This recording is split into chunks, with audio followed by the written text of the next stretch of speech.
नमस्कार, फाइटर समाचार में आपका स्वागत है। पेश है आज 16 जुलाई शाम 7 बजे राजस्थान की खास खबरें।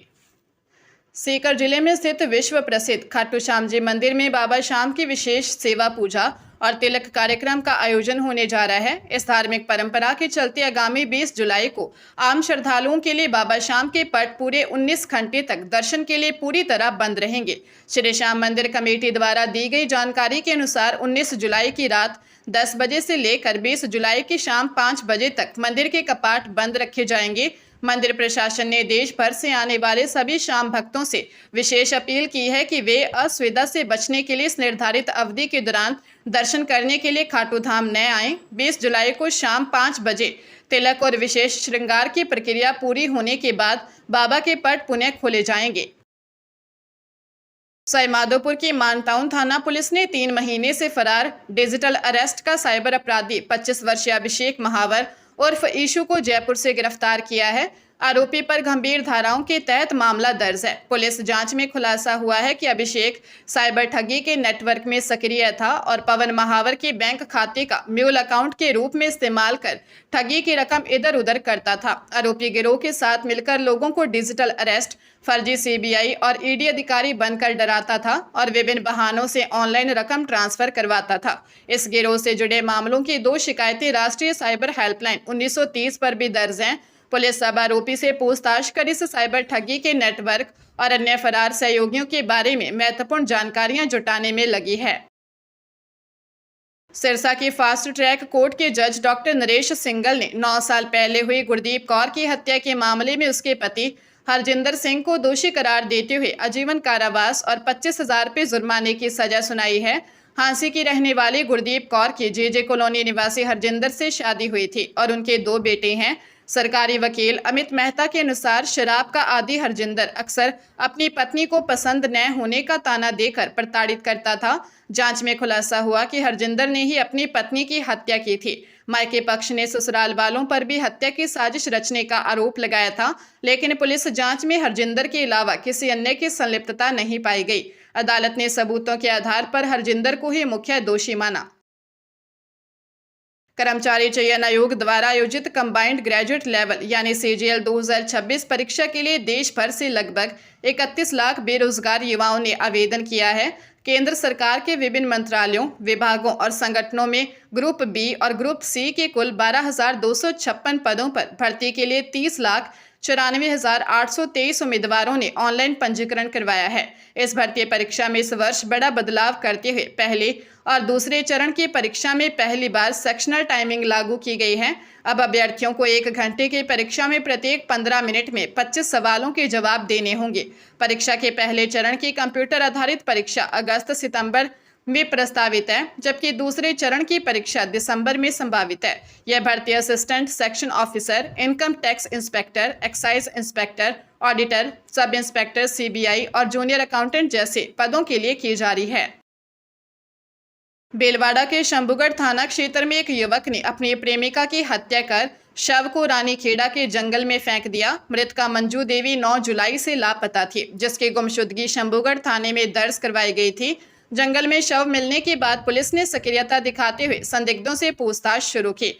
जांच के दौरान पुलिस ने आरोपी जगदीश बैरवा को हिरासत में लिया, जिसने पूछताछ में अपना जुर्म कबूल कर लिया। आरोपी को संदेह था कि उसकी प्रेमिका के किसी अन्य व्यक्ति से अवैध संबंध हैं, जिसके चलते उसने इस वारदात को अंजाम दिया। पुलिस के अनुसार मृतका शादीशुदा थी और आरोपी से उसके संबंध थे। फिलहाल पुलिस ने आरोपी को गिरफ्तार कर लिया है और आइला CHC में मेडिकल बोर्ड से पोस्टमार्टम करवाया गया है। मामले के अन्य पहलुओं और अन्य लोगों की संलिप्तता की गहन जांच जारी है।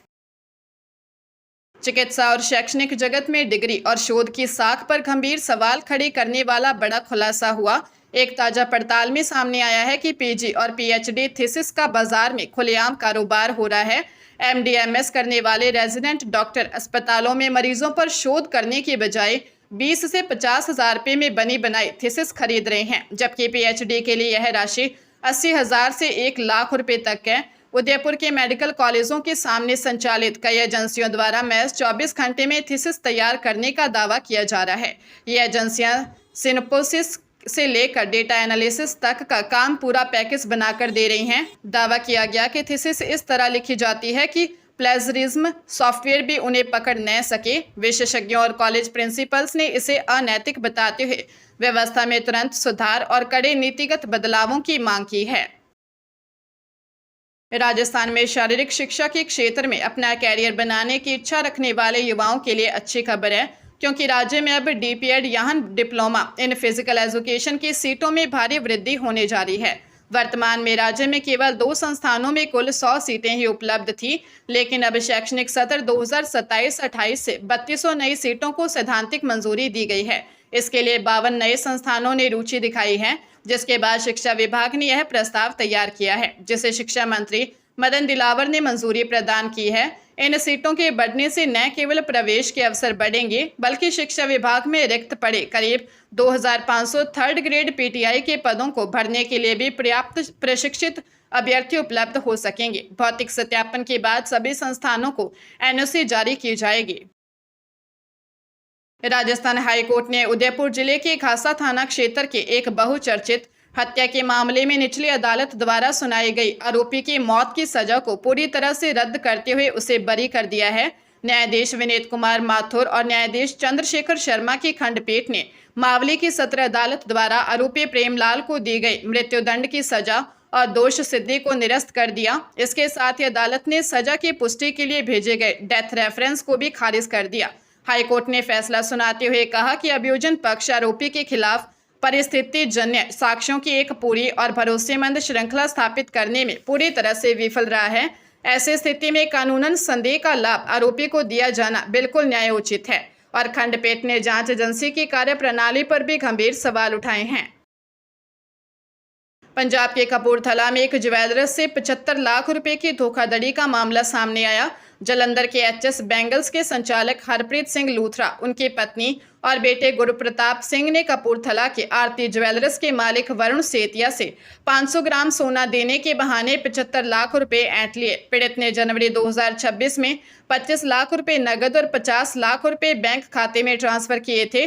आरोपियों ने गारंटी के तौर पर 75 लाख रुपए का चेक भी दिया था, लेकिन भुगतान के बाद वे सोना दिए बिना दुकान और घर बंद कर फरार हो गए। सिटी थाना पुलिस के एसएचओ अमनदीप नाहर के अनुसार पीड़ित की शिकायत पर मामला दर्ज कर मुख्य आरोपी हरप्रीत सिंह लूथरा को गिरफ्तार कर लिया है।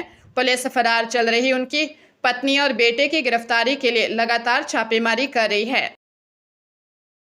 रेलवे भर्ती बोर्ड ने टेक्नीशियन पदों पर सीधी भर्ती के लिए नया नोटिफिकेशन जारी किया है और इसके तहत ऑनलाइन आवेदन प्रक्रिया शुरू हो चुकी है। इस बड़ी भर्ती अभियान के जरिए कुल 6,557 पदों को भरा जाएगा, जिसमें टेक्नीशियन ग्रेड 1 सिग्नल के 323 और टेक्नीशियन ग्रेड 3 के 6,234 पद शामिल हैं। इच्छुक और योग्य उम्मीदवार रेलवे की आधिकारिक वेबसाइट पर जाकर 29 जुलाई तक अपना फॉर्म भर सकते हैं।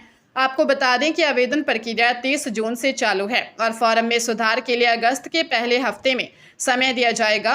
इन पदों पर उम्मीदवारों का चयन कंप्यूटर आधारित परीक्षा, दस्तावेज सत्यापन और मेडिकल टेस्ट के आधार पर होगा। युवाओं के लिए रेलवे में सरकारी नौकरी पाने का यह एक शानदार अवसर है। भारत के सरकारी पोर्टल्स और जन कल्याणकारी योजनाओं पर हैकर्स के बड़े साइबर हमले हो रहे हैं, जिसके बाद आम नागरिकों का संवेदनशील डेटा डार्क वेब पर खुलेआम बेचा जा रहा है। एक मीडिया टीम की आईटी एक्सपर्ट्स के साथ 100 घंटे की जांच में यह सनसनीखेज खुलासा हुआ है कि भारतीयों का डेटा डार्क वेब के माध्यम से रूस के साइबर बाजारों में उपलब्ध है। सरकारी पोर्टल्स के लॉगिन आईडी और पासवर्ड की कीमत मैच $10 यानी लगभग 930 रुपये रखी गई है।